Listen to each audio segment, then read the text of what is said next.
dichiarazione di guerra è già stata consegnata agli ambasciatori. Mussolini says, "We shall conquer." 3 years later, in May 1943, what remains of the Italian army in Africa surrenders at Cap Bon in Tunisia. This is the end of the great fascist dream. There isn't going to be another Roman Empire. And from Alexandria to Tangiers, the Mediterranean coastline is in the hands of the Allies. The landing in Sicily is the greatest amphibious operation ever attempted. Coming from all the North African ports, hundreds of boats sail before a stormy wind towards the Sicilian beaches. At dawn, on July the 10th, 1943, two armies set foot on the shores of southern Sicily. In the east, Montgomery's 8th Army.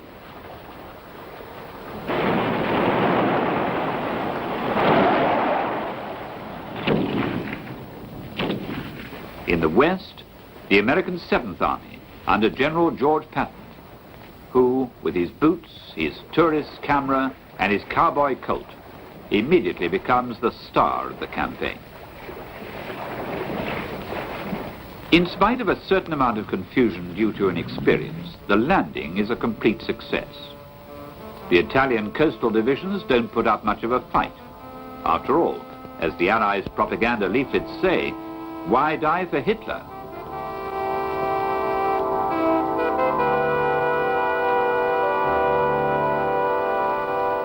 Montgomery, the desert conqueror, doesn't hide his satisfaction. The Allied soldiers find amongst the fascist background fanatical propaganda in favor of Mussolini, Il Duce. But people are tired of war and ready to give the conquerors a triumphant welcome. Americans of Sicilian origin leave pockets full of addresses in the villages looking for cousins. Above all, there's the arrival of the American uncle, handsome, rich, generous, and well-disposed to solace the misery of little people.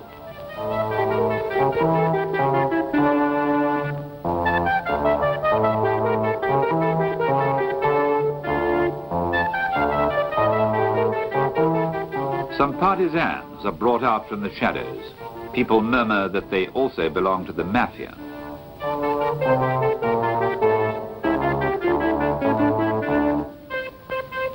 Everything has turned against fascism. The party officers struggle terrified in the purifying stream of democracy.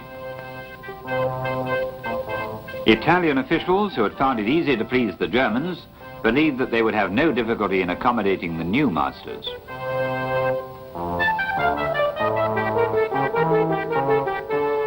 The start of the invasion of Europe has been disconcertingly easy. The Italians, no longer enemies, are not yet trusted allies. But the Germans soon put a stop to this military parade. From the north of Italy, flying low over the water to escape the attention of the Allies, the heavy Junkers 52 of the Luftwaffe drop a division of paratroops and launch an immediate counterattack.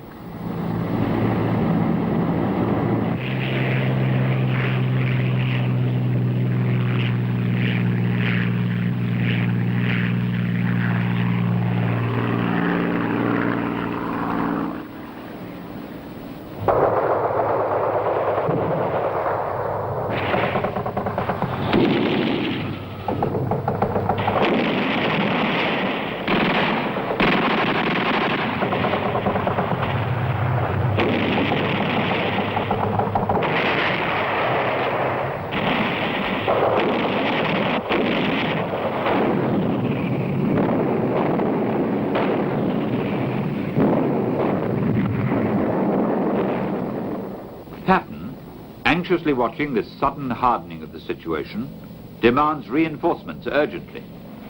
From Algeria, Eisenhower sends him airborne troops.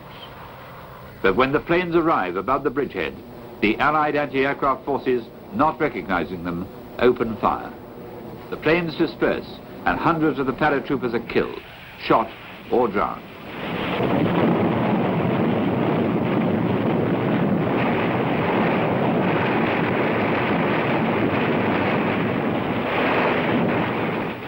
Allies, who have air supremacy, now have to conquer a Sicily they believed was theirs for the taking.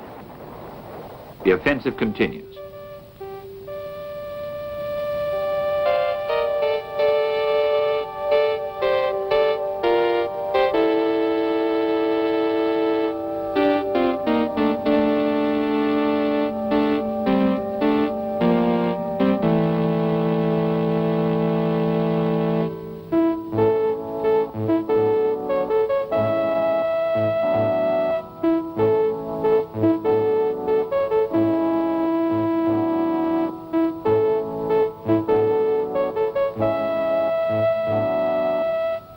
In the east, Montgomery, confident of his experience of the 8th Army, which he's led since Egypt, intends to be the real victor. But he loses valuable time at Catania, at the foot of Mount Etna. Between the two armies, British and American, a real race develops to take Messina, at the northern tip of the island.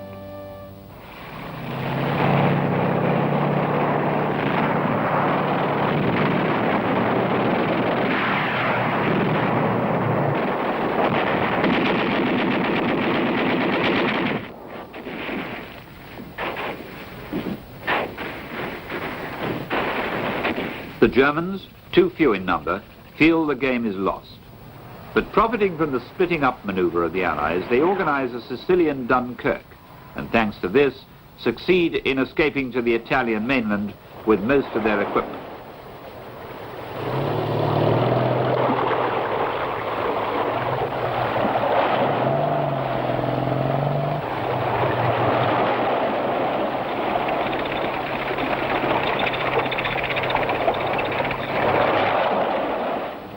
When the American planes arrive over Messina, they are too late. The bird has flown.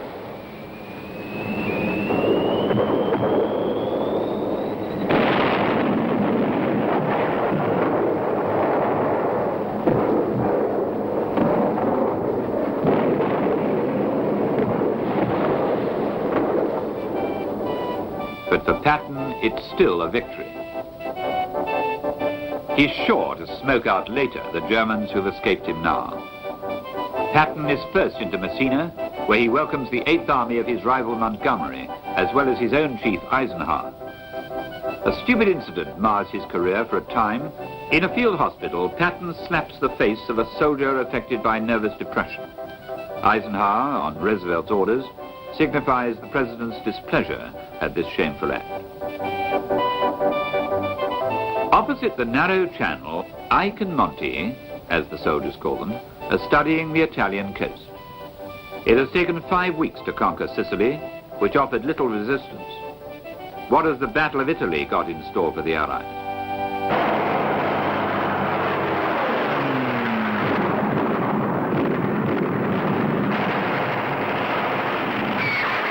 The defeat of Sicily has shaken Mussolini's prestige.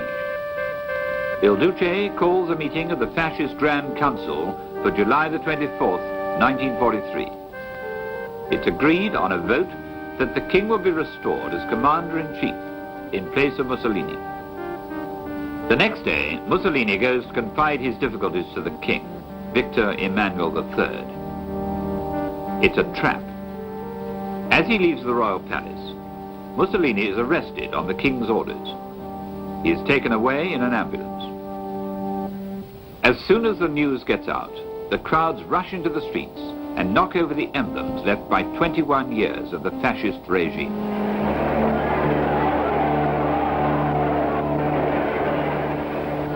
The successor to Il Duce, whose appointment is kept secret for several days, is Marshal Pietro Badoglio, a former monarchist, who declares publicly, "The war goes on," but secretly sends his envoys immediately to ask for an armistice with the Allies. On hearing the announcement of Mussolini's downfall, and realizing that since Italy has ceased to be an ally, she has become willy-nilly an occupied country, Hitler reacts as expected. The Wehrmacht marches in long columns down through the Brenner Pass.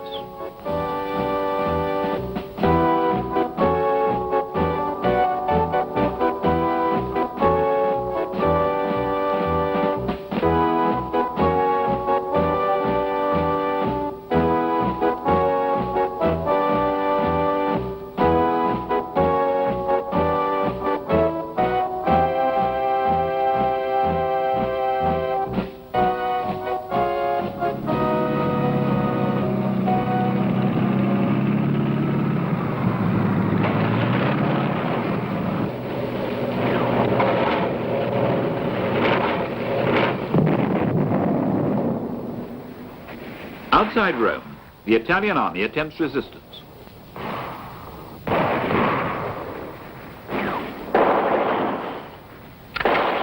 But what can it do against the paratroopers and the panzers of the German war machine?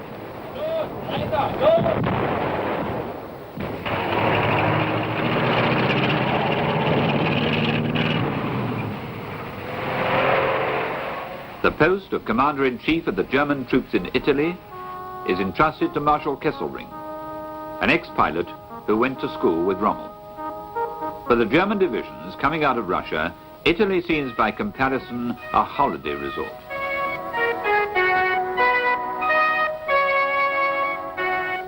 Hitler doesn't forget his friend Mussolini and orders an SS commando and some paratroopers to rescue him.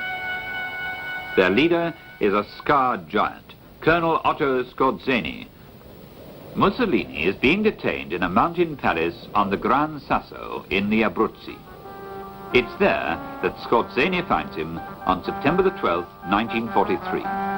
With his commando unit, he lands in a glider on the mountain summit. The first words of Il Duce to Scorzeni: "It's high time. I was going to commit suicide." He's anxious now to leave. A small plane manages to land, takes Mussolini and Scorzeni aboard, slides towards the precipice, and succeeds in taking off again.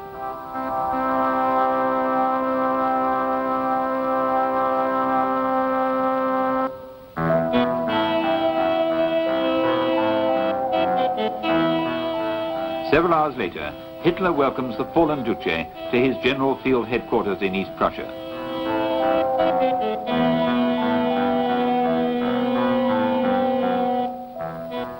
Where he finds his son, Vittorio.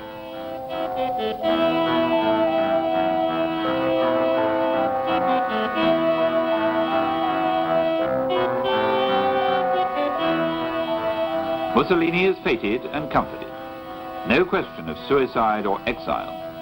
He must leave at once for Italy to restore fascism. And soon, Mussolini departs to meet his fate.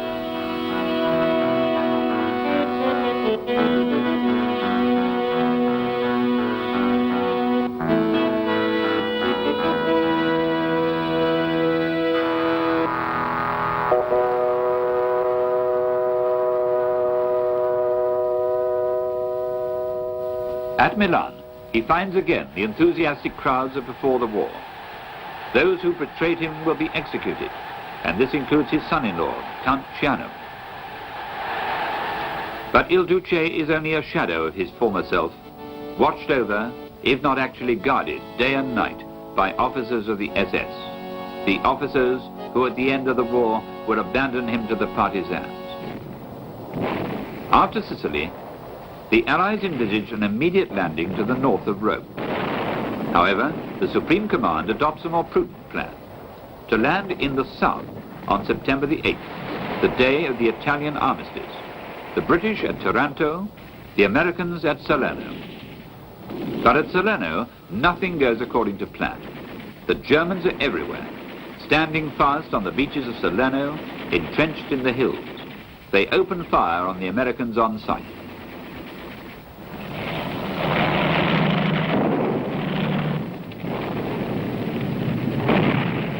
The new commander of the American army, General Mark Clark, has very bad memories of this first invasion of Europe.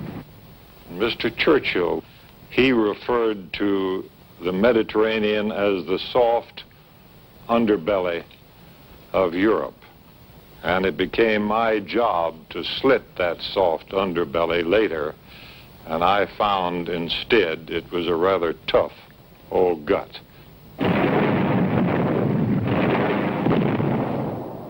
The Allied fleet assembles off the coast to back up the infantry. On land, there is total confusion. Even re-embarkation is suggested.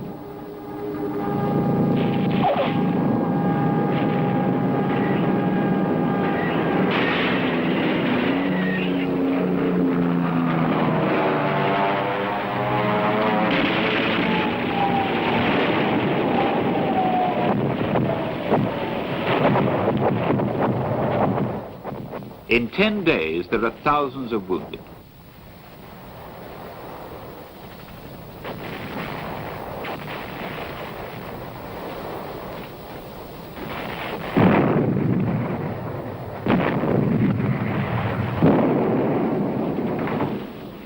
Finally, the attackers succeed in breaking through, and Clark moves inland to rendezvous with Montgomery's British troops coming from the south of Calabria to break the German vice.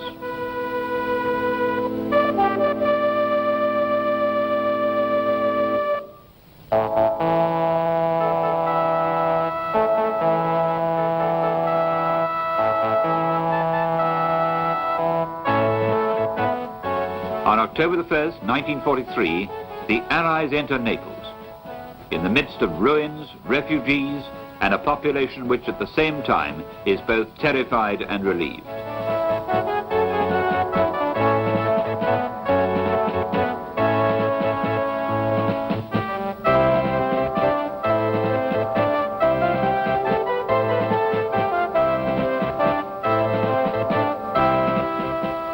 Naples, for the American soldiers from across the seas, has the reputation of a tourist paradise. It is Pompeii and Vesuvius.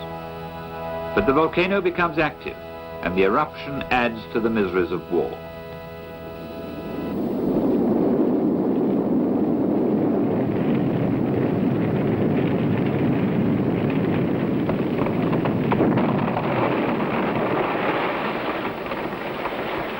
In the city, the Germans have planted time bombs, which injure Allied soldiers and Italian civilians alike.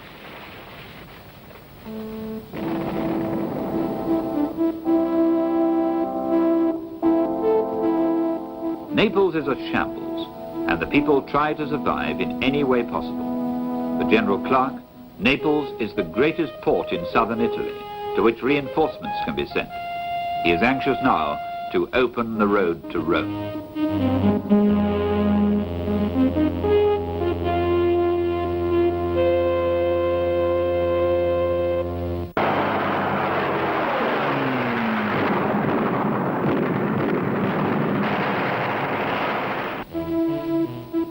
Now it's autumn, wet and cold. On the Adriatic coast, Montgomery splashes around like his army. One is a long way from the holiday brochures on the banks of the Volturno in flood.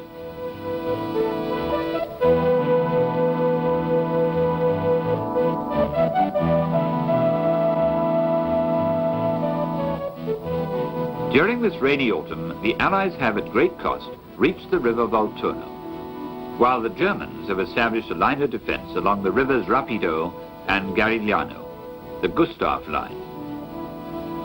Solidly supported against a barrier of mountains in the middle of the valley, like a sentinel guarding the road to Rome, is Monte Cassino. The road leading from Naples to Rome, the old Roman Casalina way, passes through the natural fortress of Monte Cassino, the site of a monastery founded by St. Benedict. At the foot of the cliff, like an advance post, is the little town of Cassino. The Gustav line passes through here. Kesselring intends to make it the Verdun of Italy.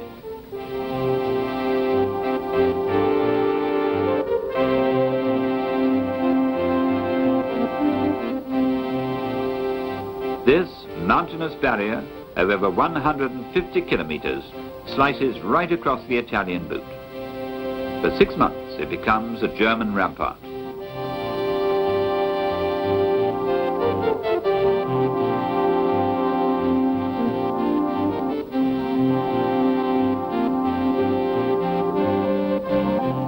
On Monte Cassino and in Cassino village, the German 1st Parachute Division is entrenched. Everywhere, on the slopes, in the ravines, on the heights, the Alpine Corps and armored troops are dug in.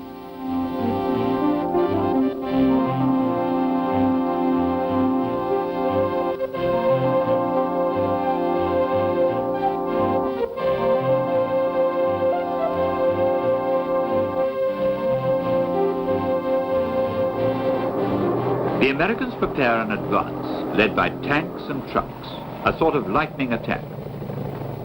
In the narrow valleys on the broken-up roads of the Apennines, their armored troops, conspicuous in the starlight, are going to suffer, as the GIs say, blood and guts.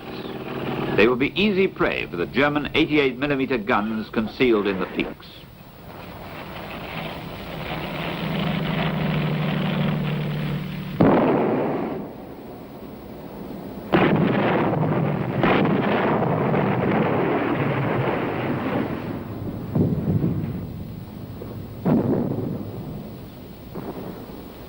The Allied armies are made up of a strange mixture of troops from all sorts of backgrounds and 17 countries: Indians, Canadians, Australians, New Zealanders, South Africans, and Maoris from the Pacific. There are even Japanese, recruited from those living in America before Pearl Harbor. They have been given the choice of internment or Italy. They fight well as the Nisai division.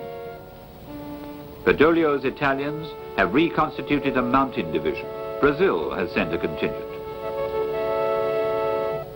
The Polish General Anders commands a corps integrated into the British 8th Army. His men, prisoners of the Russians in 1939, liberated in 1942, have made a tour of the Mediterranean to come and fight at Cassino. It will soon be the turn of the French. Algiers, in the spring of 1943, is not only the principal Allied strategic base in the Mediterranean, but the capital of wartime France. In May, General de Gaulle's army, welcomed by General Giraud, marks the reunification of the French forces in the struggle against Germany. The goal from now on is to give the French army fighting equipment and to find them a place on the battlefield.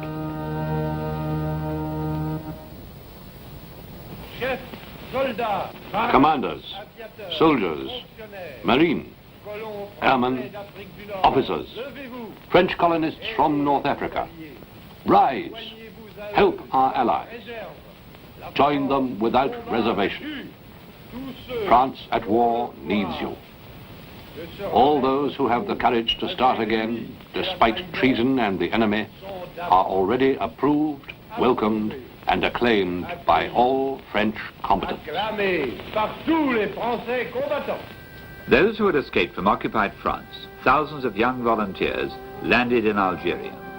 They had already escaped from the Germans and had to endure Spanish prisons. In exchange for the freedom of these French prisoners, the Spanish demand a ransom for each in the form of phosphates, minerals, and even gold.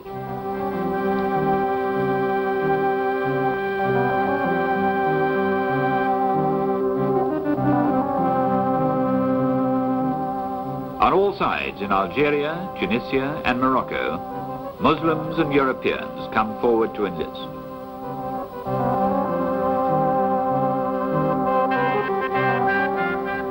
The first priority is to procure modern arms.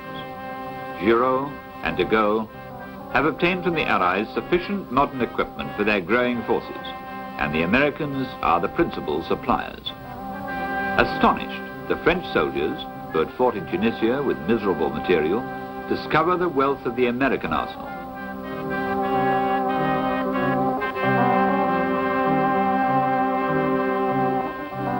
The fleet is rearmed, the Air Force brought up to date.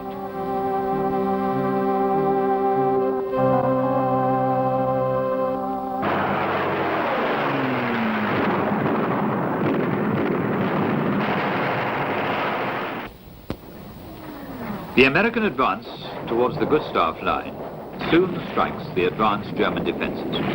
The 36th Texan Division volunteers for the difficult mission of taking the little village of San Pietro in Fine.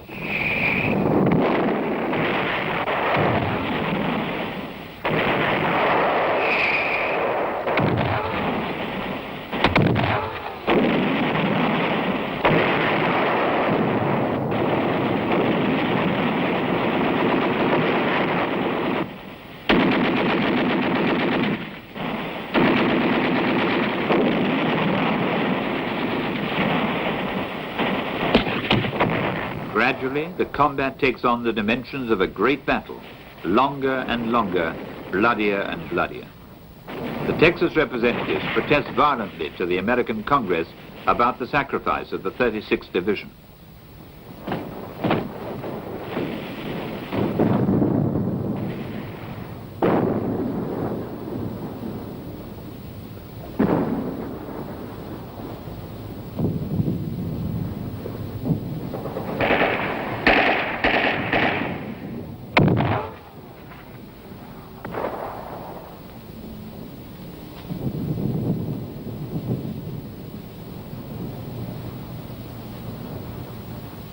Finally, San Pietro is conquered.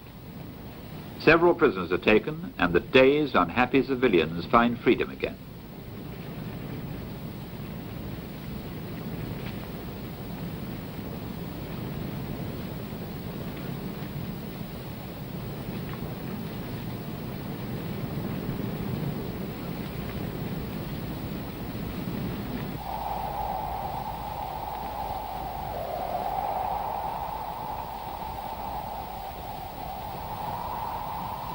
During the fighting, the survivors have installed themselves in the abandoned ruins of the town. By the end of the year, the French Expeditionary Force is actively involved in the war. To the old soldiers, the atmosphere is reminiscent of 1914-18, with the agonizing proximity of the enemy, who from the heights watches everything that happens.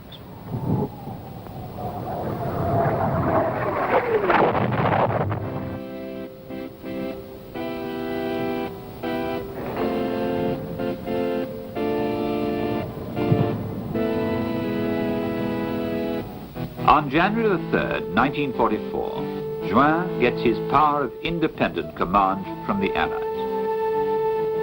The 3rd Algerian Infantry Division of General Montgomery reaches Aquafondata, the last ridge before the Gustave line. Montgomery installs his artillery there.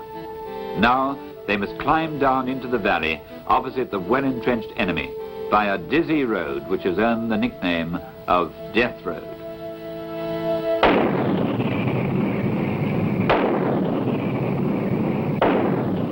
At the end of Death Road, French advance posts are set up, overlooked on all sides by the Germans. The village of Santa Elia is held by only a few dozen marksmen and Algerian troops. The Allies are at last in contact with the Gustave line. It's winter. The peaks are snow-capped, and on each one of them the Germans are watching, ready to return fire from Monte Carlo, an enormous frozen pyramid, as far as Monte Cassino, which bars the road to Rome. After the checks to their attacks on the Cassino front, the Allies decide to take the Gustave line from the rear and to land here, the Americans at Nettuno and the British at Anzio. On the first day of the operation, January the 22nd, 1944, ahead of the Allies there's nothing, and the road to Rome seems open. But the American, General Lucas, who is in command, holds back his troops, and this excessive caution provokes a drama. The Germans have hastily concentrated their artillery on blocking the Apennine Way which leads to Rome.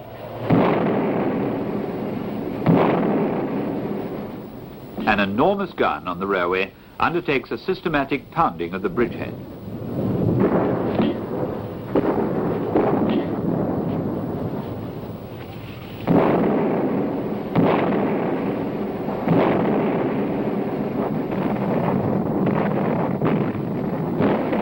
Kesselring is the complete opposite to his adversary Lucas.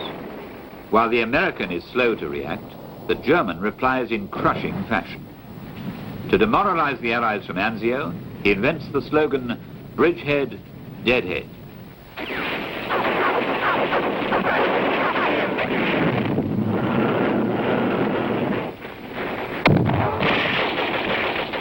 He launches counterattack after counterattack.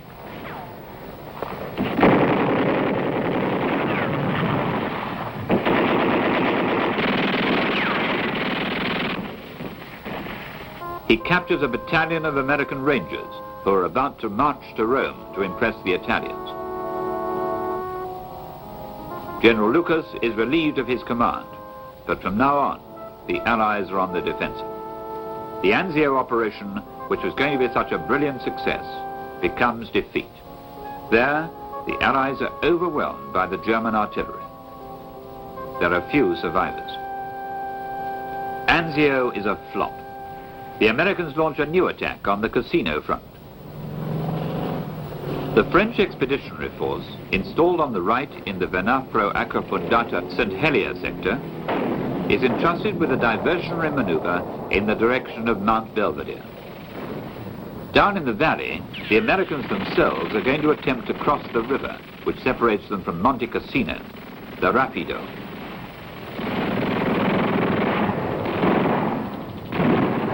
It's again the 36th Texan Division who suffered so much at San Pietro, who are charged with forcing a way through.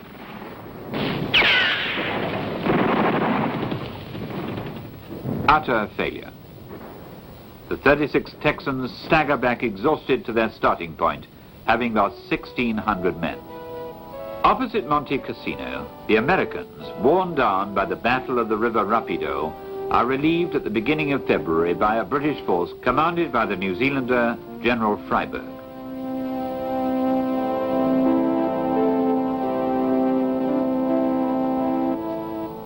Freyberg, who made his name in the desert battles, immediately launches his assault troops, mostly Gurkhas of the 4th Indian Division, in the direction of Cassino and the monastery.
The infantry advances a little way, but is soon stopped by the German artillery, and Freyberg recalls his depleted regiments.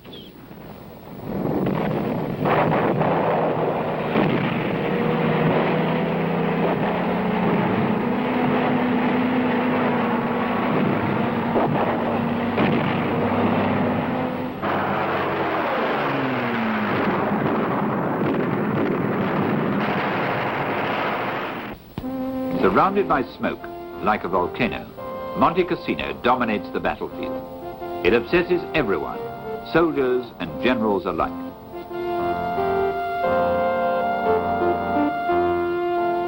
The Allied soldiers are beginning to think that Monte Cassino is impregnable.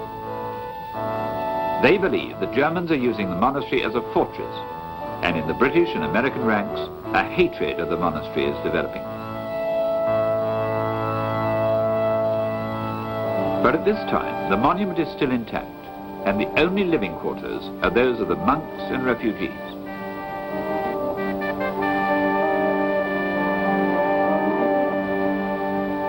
The German general von Senger und Etterlin even tries to remove its most precious treasures to the safety of Rome. He has forbidden his soldiers to approach nearer than 300 meters. But the British generals aren't convinced and think it's a trick. Each day they photograph the monastery from Piper Cub observation planes.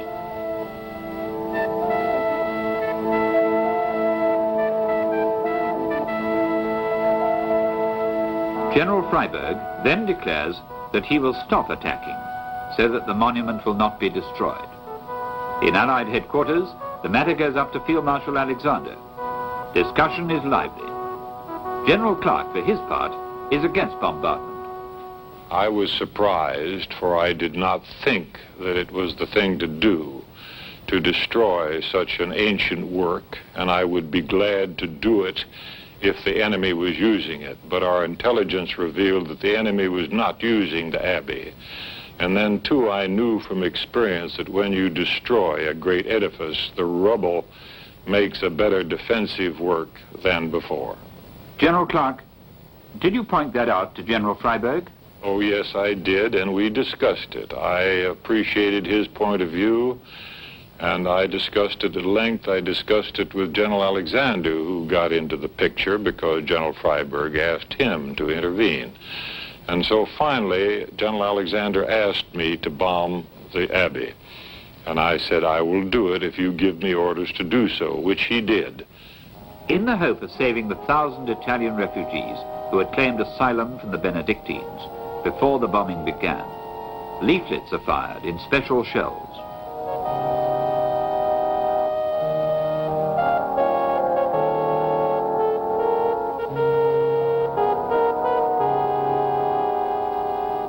On February the 15th, at dawn, the bombardment begins with artillery fire.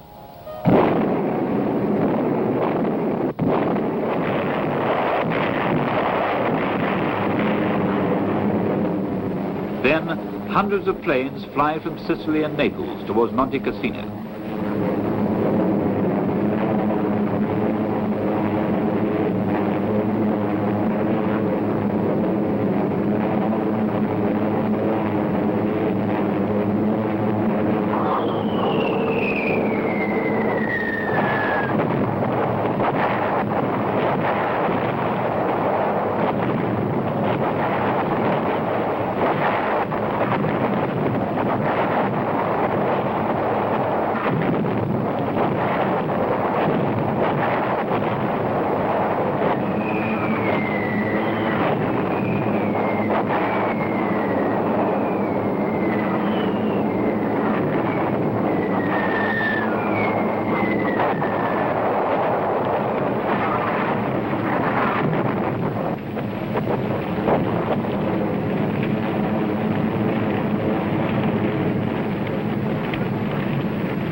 In 3 hours, St. Benedict's Monastery is destroyed, leaving the German defences still intact.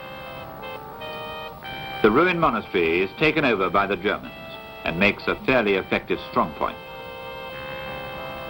The 1st Paratroop Division entrenches itself there in the ruins of the monastery. These German paratroops have fought at Rotterdam, in Crete and in Sicily. But it's at Cassino they earn their name, the Green Devils.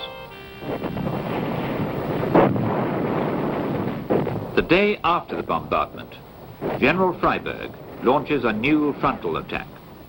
In theory, now that the monastery is destroyed, nothing more can stop him advancing. But once again there is failure. Indians, Maoris and New Zealanders try in vain to scale the peaks of Monte Cassino.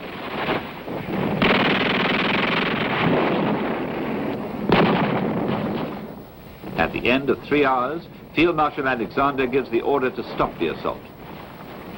Since they can't take the mountain, an attack is mounted in the valley, on the town of Cassino, which on March the 15th is wiped off the map by a terrible bombardment of 775 planes and 750 guns.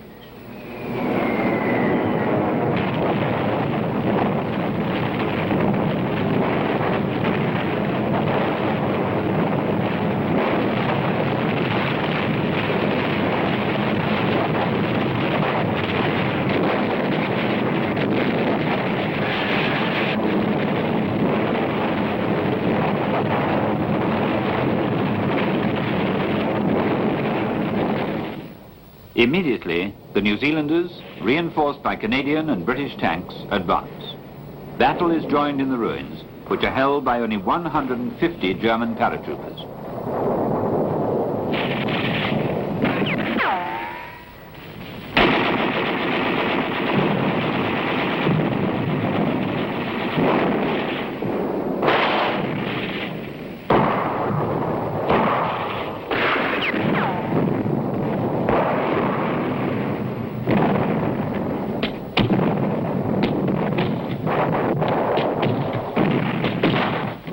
British infantry advances alone under the barrage of mortars.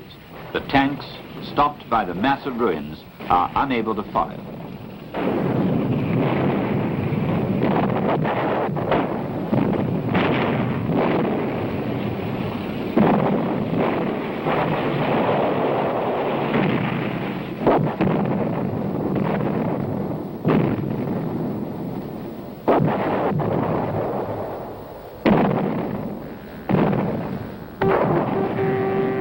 At the end of 4 days, it's clear the New Zealand Corps, in spite of their courage, has failed.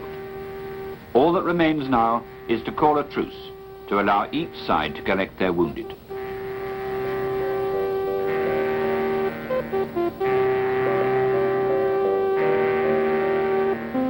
Field Marshal Alexander considers it may be better to stop operations, but his French and Polish allies are determined to try their own strength.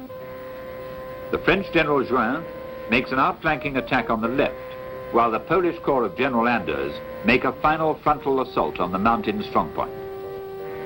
The combination proves too much for the Germans. The Poles capture the monastery and take the ruins of the abbey on May the 12th, breaking the 5 months deadlock. A symbolic triumph.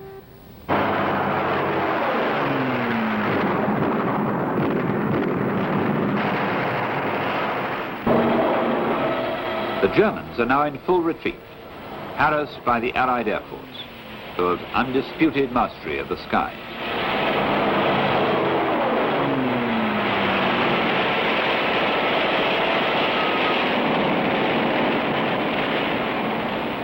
Along a road littered with German dead and debris, the tanks, trucks, mules and infantrymen push forward in the warm spring sunshine to take Rome.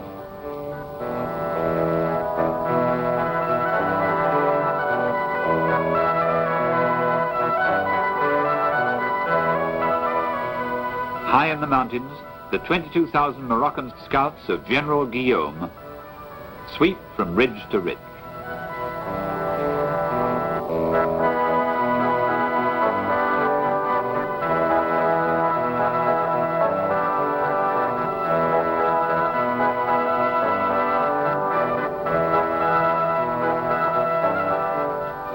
The American soldiers are eager to rescue their comrades, taken prisoner in January when caught in the Anzio trap. Then, a fighting advance on Rome. General Clark, in his jeep, overtakes the leading tanks. Rome, the eternal city, is in his grasp.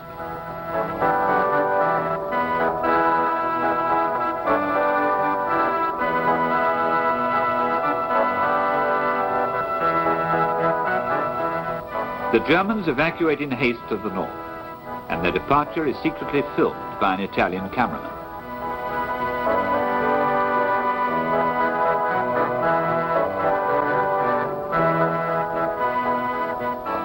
In the evening of June the 4th, 1944, the first American patrols penetrate Rome. The French army reaches Tivoli in the suburbs.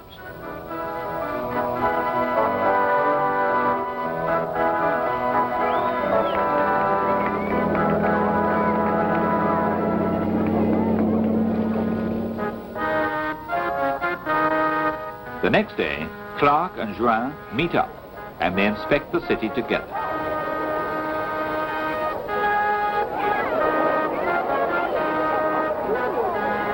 A soldier of the French Pacific Battalion runs up the flag of the Farnese Palace, the headquarters of the French ambassador.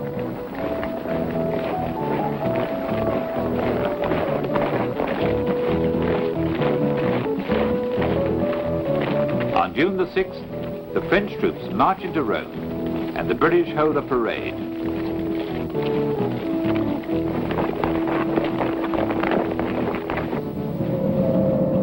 The Germans continue to retreat towards the north, towards Siena and Florence.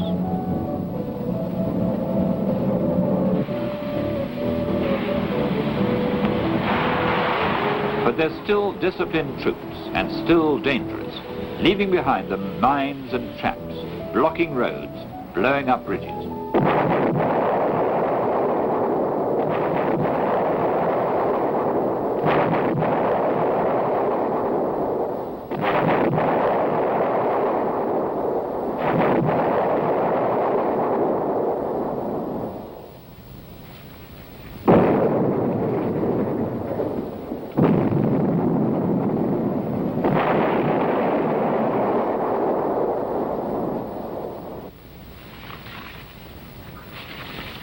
In the mountains, the Italian partisans harass the retreating German column.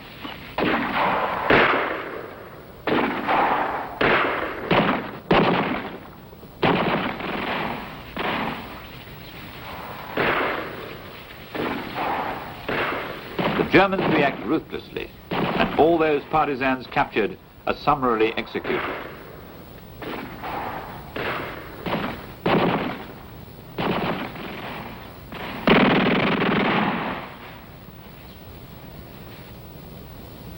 We had planned in Italy, as a result of a visit from Marshal Tito and from all the British, the King of England and Churchill, that we would go across the Adriatic, go through the Ljubljana Gap, and head towards Vienna and Budapest before the Russians. That was briefly the plan that we hoped we might execute. But when I met President Roosevelt in Sicily, when he came to see me from Tehran, he told me of a plan that had developed that Stalin was greatly interested in for this southern France landing. In the event, policy changes abruptly. The Allies do not enter the Balkans and switch their main effort to the invasion of France and Western Europe.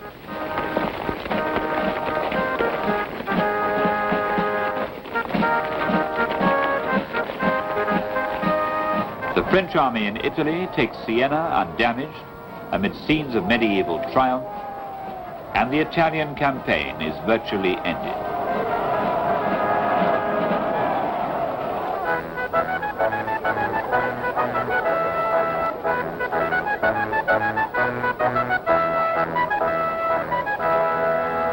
However, it is the memories of the epic battles at Cassino, where the Allies and the Germans leave 50,000 dead, that will be remembered as the turning point in the battle for Italy.